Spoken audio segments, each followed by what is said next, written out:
আসসালামু আলাইকুম। আলোকধারা অনুষ্ঠান থেকে আপনাদেরকে অনেক অনেক প্রীতি ও শুভেচ্ছা। আজকে আমরা যে বিষয় নিয়ে আলোচনা করব তা হলো যে একই দিনে সারা বিশ্বে রমজান ও ঈদ উদযাপন প্রসঙ্গে। এই প্রসঙ্গটি একেবারে নতুন নয়। আমরা সবাই এই কথাটি ভাবি সবসময়, যখনই রমজান আসে, ঈদ আসে, যে আমরা একসাথে কেন রমজান উদযাপন করতে পারি না, কেন আমরা একসাথে ঈদ উদযাপন করতে পারি না। দেখা যায় দেশে এবং বিদেশে বিভিন্ন দিনে বিভিন্ন সময় আমরা রমজান উদযাপন করি, ঈদ উদযাপন করি, এবং প্রতি বছরই এই নিয়ে কিন্তু পত্রপত্রিকায়, আমাদের মিডিয়ায় কথাবার্তা হয়, কিন্তু আমরা কোনো গন্তব্যে পৌঁছতে পারি না, কারণ বিষয়টি খোলাসা হয় না, পরিষ্কার হয় না, স্বচ্ছ হয় না। আজ এই বিষয় নিয়ে আমরা আলোচনা করব। আমাদের স্টুডিওতে আজকে উপস্থিত আছেন বিশিষ্ট আলেম মাওলানা নেসারউদ্দিন। আসসালামু আলাইকুম ওয়া রাহমাতুল্লাহ। আর আমার পাশে উপস্থিত আছেন বিশিষ্ট ইসলামী চিন্তাবিদ ডাক্তার মোহাম্মদ হুমায়ুন কবির। আসসালামু আলাইকুম ওয়া রাহমাতুল্লাহি ওয়া বারাকাতুহু। প্রিয় দর্শক, বিষয়টি আমরা একটু আগে আলোচনা করেছি যে বিষয়টি একটু সেনসিটিভ এবং বিষয়টি একেবারে নতুনও নয়।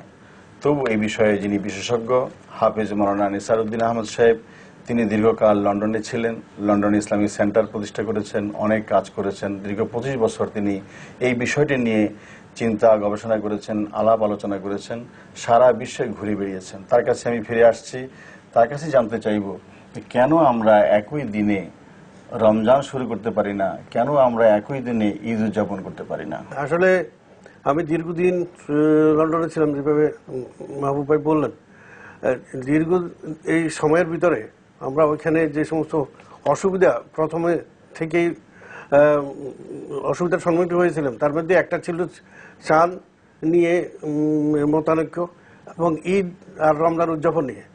ঈদের সময় দেখা যাইতো প্রত্যেক ফ্যাক্টরিতে বিভিন্ন লোক বিভিন্ন দিনে ছুটির জন্য দরখাস্ত করতো এবং ইংরেজরা এটা নিয়ে হাসাহাসি করতো যে তোমরা তোমাদের এমন একটা গুরুত্বপূর্ণ দিন, এই দিনটার মধ্যে তোমরা ঐক্যমত পোষণ করতে পারতেছো না। আমাদের কাছে বিভিন্ন থেকে অথরিটি থেকে, বিভিন্ন ফ্যাক্টরি থেকে কমপ্লেন আসতো যে তোমরা তোমাদের মুসলমানদেরকে গাইড করো না কেন, কোন দিন আসলে ঈদ।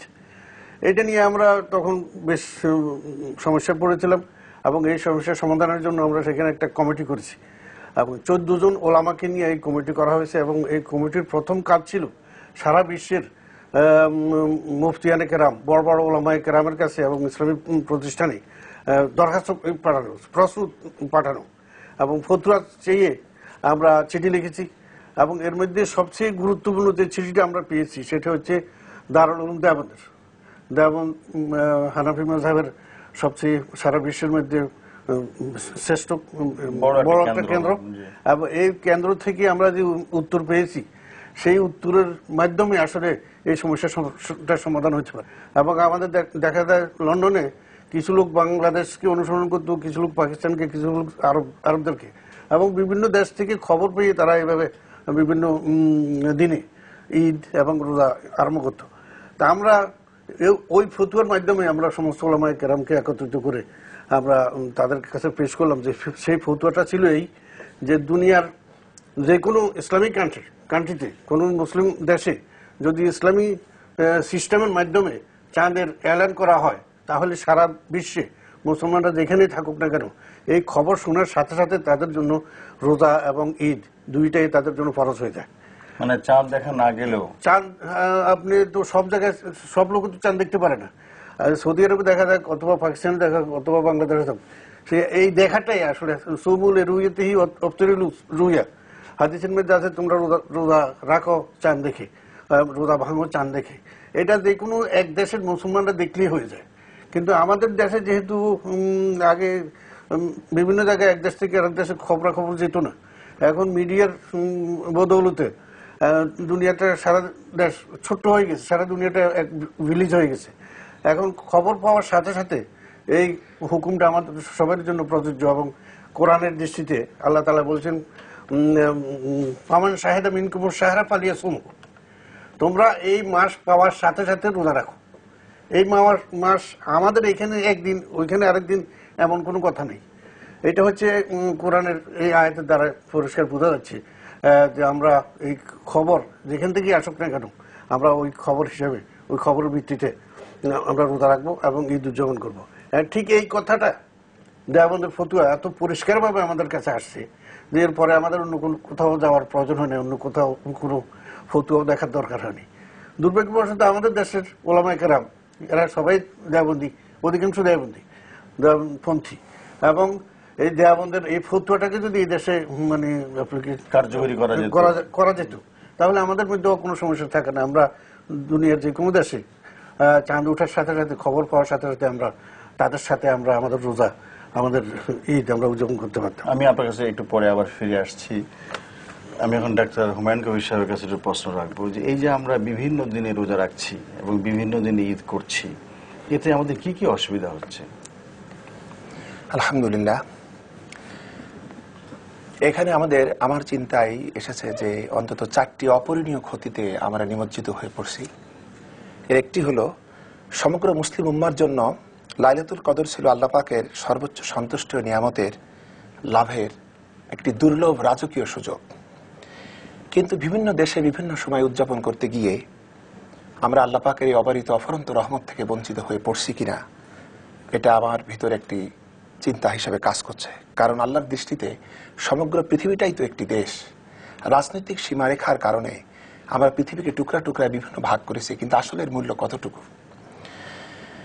যে জন্য একটা বছরে লাইলাতুল কদর বিশ্ববাসীর জন্য একই দিনে ঘটার কথা।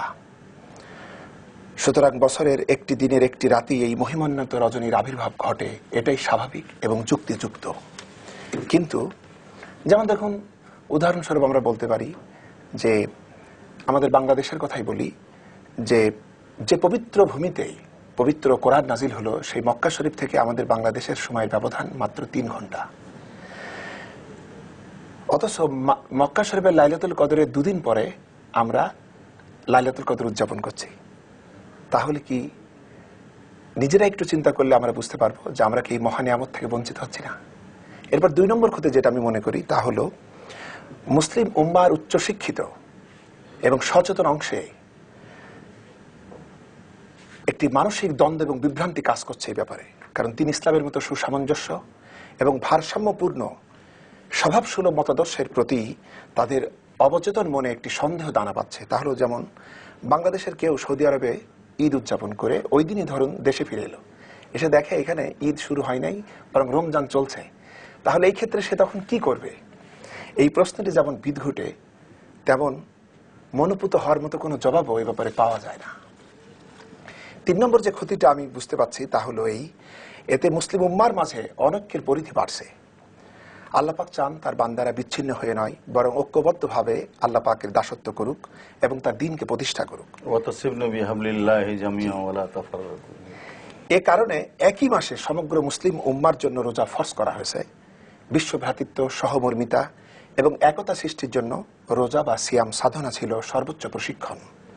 আর এই প্রশিক্ষণ লাভের পুরস্কার স্বরূপে আল্লাহ পাক আমাদের জন্য সর্বোচ্চ আনন্দের ব্যবস্থা ঈদ হিসাবে করছিলেন।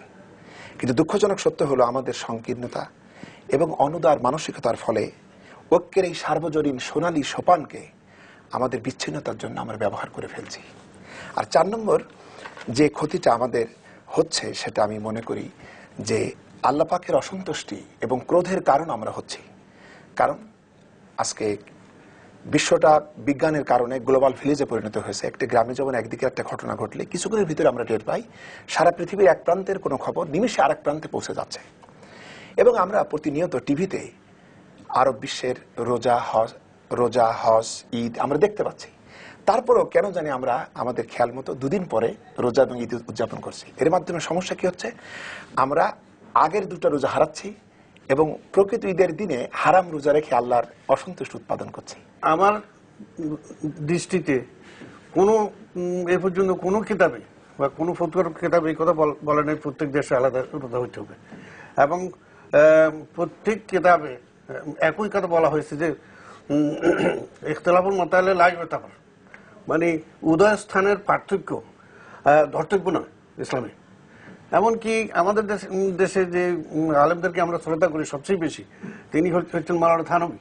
থানভীর একটা ছোট্ট কিতাব এই দেশে খুব পপুলার, বেহেশতে যাওয়ার। এই বিহেস্তি দেওয়ারের হাসির মধ্যে তিনি এই সমস্ত বড় বড় হানাফি মাযহাব ও অন্য মাযহাবের কিতাবের হাওয়ালা দিয়ে, কিতাবের উদ্ধৃতি দিয়ে তিনি প্রমাণ করেছেন যে মানে রমজানের রোজা যেখানেই চাঁদ উদয় হোক না কেন, যতটুকু পর্যন্ত খবর পৌঁছবে ওই সব জায়গার জন্য এটা প্রযোজ্য।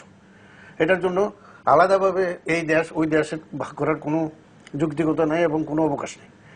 আমরা এইসব হাদিসের এবং কোরআনের ফতোয়ার যে সমস্ত কিতাব জমা করেছি, তাতে অসংখ্য কিতাব আছে যেগুলো নাকি এই দেশের হানাফি মাযহাবের বিশেষ করে রেফারেন্স হিসাবে ব্যবহৃত হচ্ছে।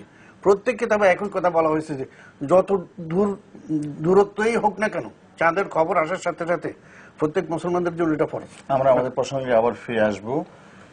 প্রিয় দর্শক, এখন আমরা একটা ছোট্ট বিরতি নেব, আমাদের সাথে থাকুন।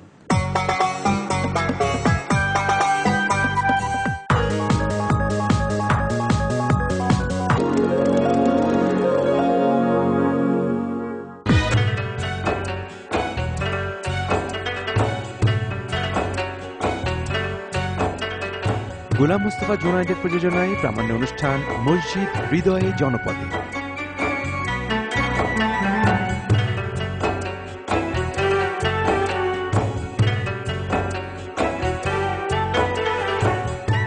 মসজিদ হৃদয়ে জনপদে দেখবেন মাসের দ্বিতীয় ও চতুর্থ মঙ্গলবার সকাল 6:30টায়।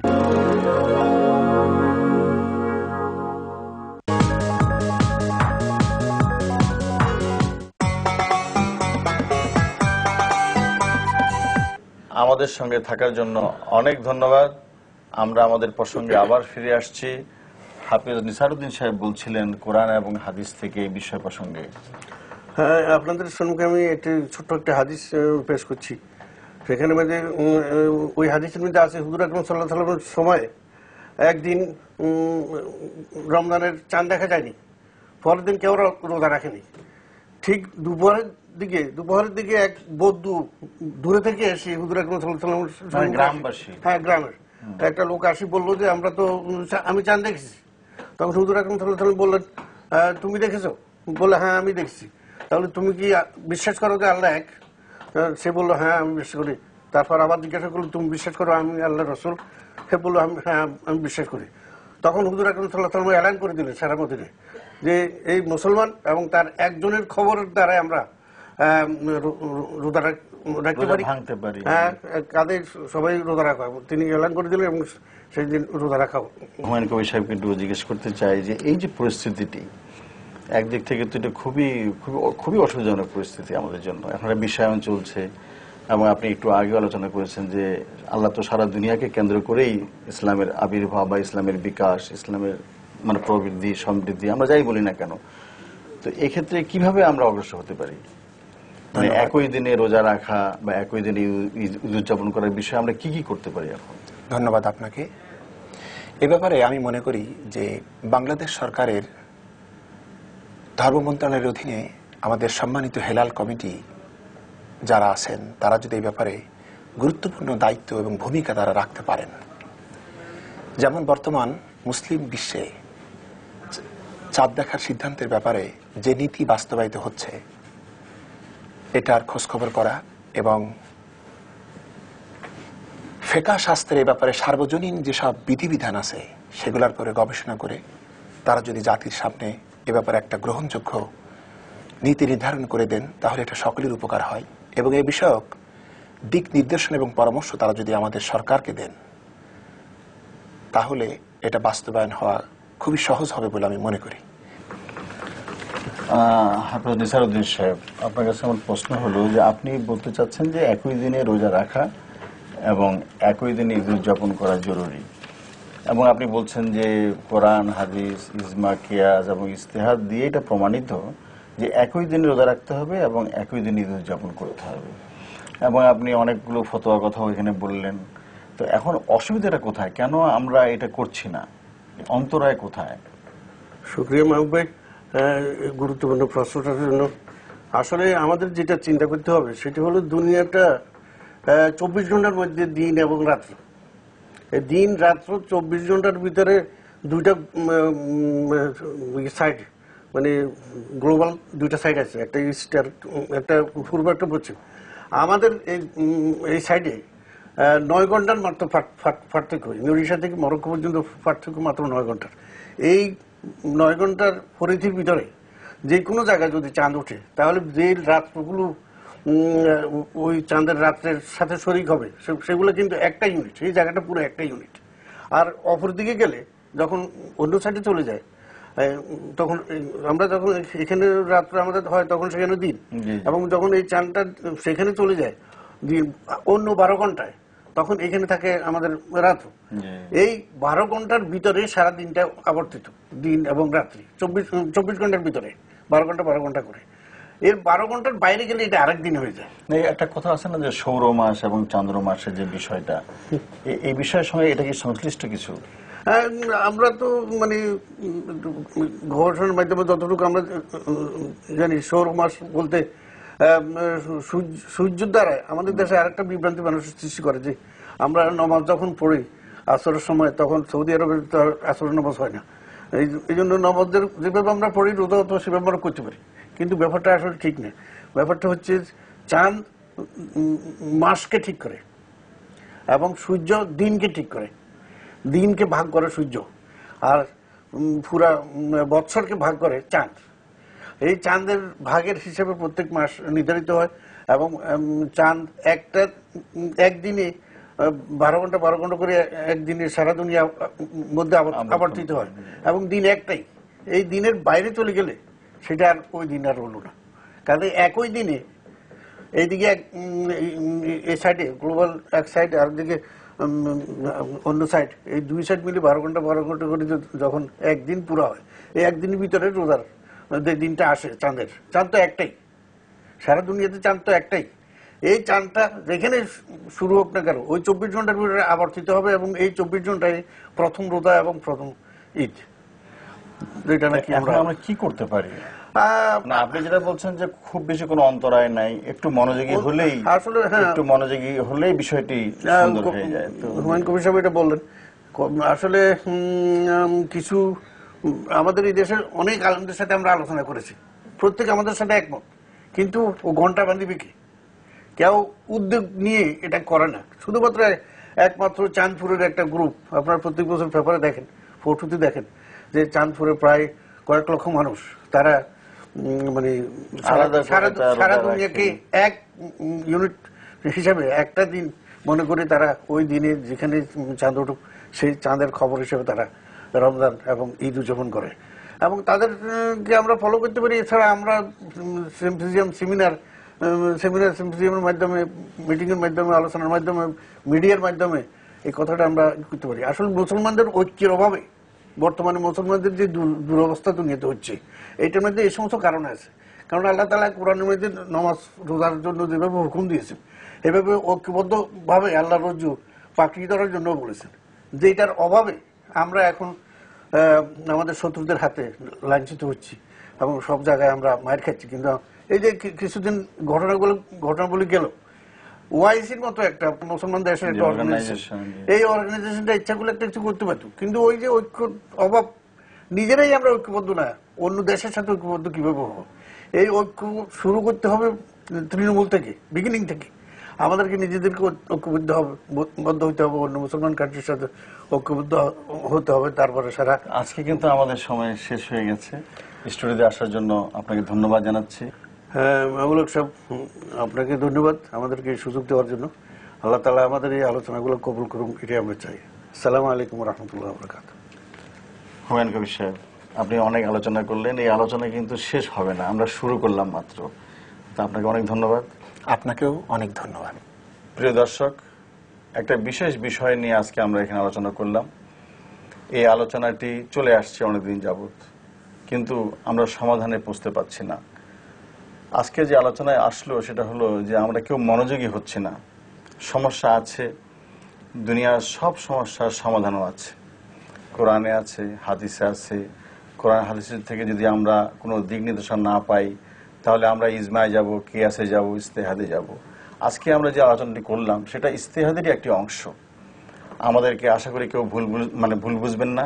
আমরা একটা বিষয়কে একটু পুশ করলাম, একটু অগ্রসর করে দিলাম, যাতে বিষয়টি সর্বমহলে আলোচিত হয় এবং আমরা একটা সার্বজনীন সিদ্ধান্তে বুঝতে পারি। যে যেখানে আছেন ভালো থাকুন, সুস্থ থাকুন। আল্লাহ হাফেজ।